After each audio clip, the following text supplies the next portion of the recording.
বৃষ্টির কারণে ছাদ বাগানে এই ধরনের গাছগুলো অবশ্যই পাতা নুয়ে পড়ছে। আপনার ছাদ বাগানে হঠাৎ করে যে কোনো গাছ এভাবে ঝিমিয়ে পড়ছে, সাবধান। অবশ্যই কিন্তু আপনাকে পরিচর্যা করতে হবে।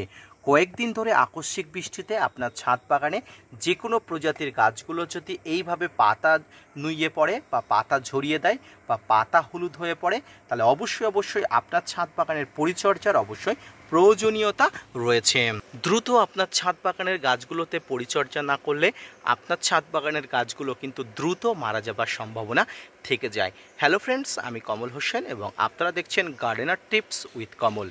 ছাদ বাগানে আজকের ভিডিওর আলোচনার বিষয়বস্তু, এক নাগাড়ে কয়েকদিন বৃষ্টির পরে আপনার ছাদ বাগানের গাছের পাতাগুলো যদি এইভাবে ঝিমিয়ে পড়ে, গাছের ফুলগুলো যদি ঝরে পড়ে, ফলগুলো যদি ঝরে পড়ে, কি মিশ্রণ এই মুহূর্তে আপনার ছাদ বাগানে দেবেন, গাছের গোড়াতে কি ট্রিটমেন্ট করবেন, কি কারণে এটা হতে পারে, আসুন আজকের ভিডিও থেকে বিস্তারিত জেনে নিন। না স্কিপ করে কন্টিনিউ করুন।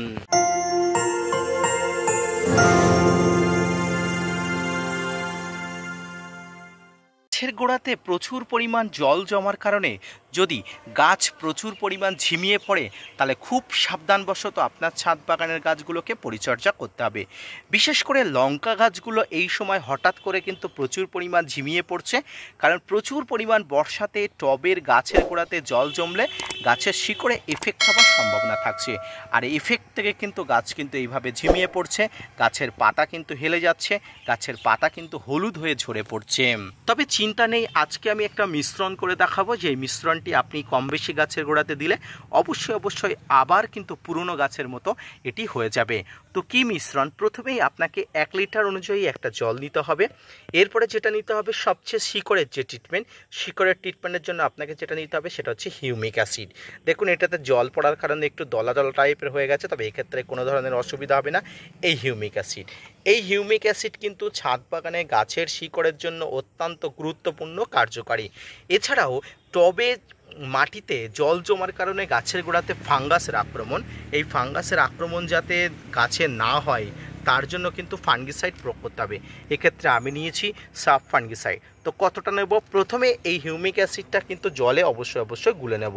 দেখুন, এই হিউমিক অ্যাসিডটা কিন্তু জলে গুলে নিচ্ছি, যেহেতু একটু শক্ত হয়ে গেছে তার জন্য কিন্তু এটি কিন্তু জলে ভালো করে গুলে নেওয়ার প্রয়োজন রয়েছে। দেখুন, জলে গুলে নিচ্ছি। জলে গুলে নেওয়ার পরে দেখুন জলের কালারটা একদম কালো হয়ে গেছে। এবার যেটা করব সেটা হচ্ছে, এখানে অনেকে বলেন এই হিউমিক অ্যাসিডের সঙ্গে ফাঙ্গিসাইড গুলে দিতে। হ্যাঁ, এক্ষেত্রে কিন্তু হিউমিক অ্যাসিডের সঙ্গে ফাঙ্গিসাইড গুলে দিতে পারেন, তবে এক্ষেত্রে আমার একটু বেশি ফাঙ্গিসাইড লাগলেও কিন্তু আমি সেটা করব না। কি করব? এক্ষেত্রে আমি যেটা করব সেটা হচ্ছে, টবের যে গাছ আছে, যে গাছেরটি ঝিমিয়ে পড়ছে, সেই গাছের গোড়াতে কিন্তু আমি সরাসরি এই ফাঙ্গিসাইডটা কিন্তু দিয়ে দেবো। যেমন দেখুন, এই যে গাছের গোড়া, এই গাছের গোড়াতে কিন্তু এই ফাঙ্গিসাইডটা কিন্তু আমি দিয়ে দিচ্ছি। আপনারা দেখতে পাচ্ছেন, এই ফাঙ্গিসাইডটা কিন্তু দিয়ে দিলাম। এই ফাঙ্গিসাইডটা দিয়ে দেওয়ার পরে দেখুন এই গাছের গোড়াটা ভালো করে দেখায়। এবারে যে হিউমিক অ্যাসিডগুলো জল, এই হিউমিক অ্যাসিডগুলো জলটা কিন্তু একটু অল্প করে গাছের গোড়াতে দিতে হবে। যেহেতু বর্ষাতে মাটি প্রচুর পরিমাণ ভিজা থাকে, তাই অতিরিক্ত জল কিন্তু দেব না, দরকার হয় জলটাকে রিজার্ভ করে রেখে দেবো। কিন্তু গাছের গোড়াতে কিন্তু জল যাতে লাগে, শিকড়ে যাতে যায়, তার জন্য কিন্তু ব্যবস্থাপনা করতে হবে।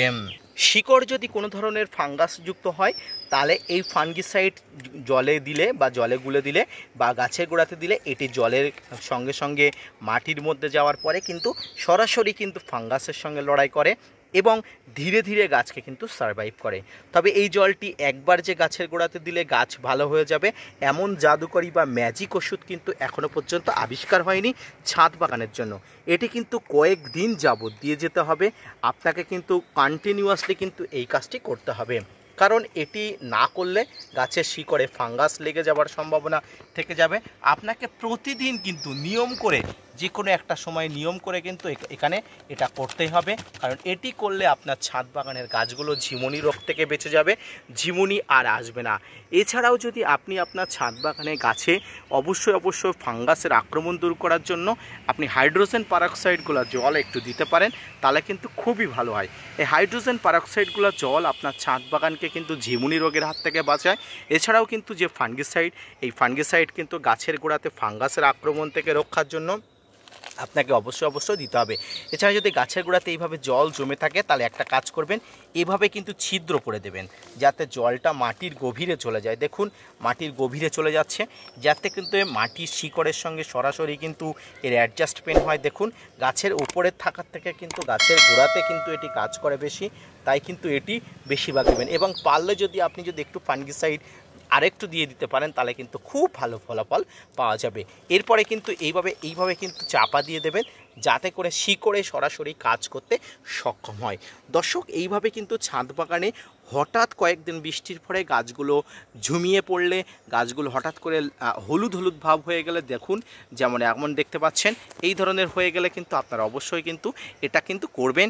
দেখবেন কয়েকদিনের মধ্যে গাছ কিন্তু খুব ভালো হয়ে যাবে এবং আবার স্বাভাবিক অবস্থায় কিন্তু ফুল এবং ফল দিতে শুরু করবে। কোনো প্রকার কীটনাশক প্রয়োগ এখানে করার দরকার নেই, যেভাবে করছি সেইভাবেই কিন্তু গাছকে পরিচর্যা করুন এবং দেখবেন গাছ কিন্তু স্বাভাবিক দশায় ফিরে আসছে। আজকের ভিডিওটি এই পর্যন্ত, দেখা হচ্ছে পরবর্তীতে নতুন কোনো ভিডিও নিয়ে, নতুন কোনো তথ্য নিয়ে। আকস্মিক বৃষ্টিতে ছাদ বাগানে মৃতপ্রায় গাছগুলোকে পুনরায় সুস্থ স্বাভাবিক করার জন্য আজকের যে ভিডিওটি কেমন লাগলো জানাবেন। পাশাপাশি gardener tips with Kamal YouTube চ্যানেলকে সাপোর্ট করবেন, ভিডিওটি শেয়ার করতে ভুলবেন না। ধন্যবাদ।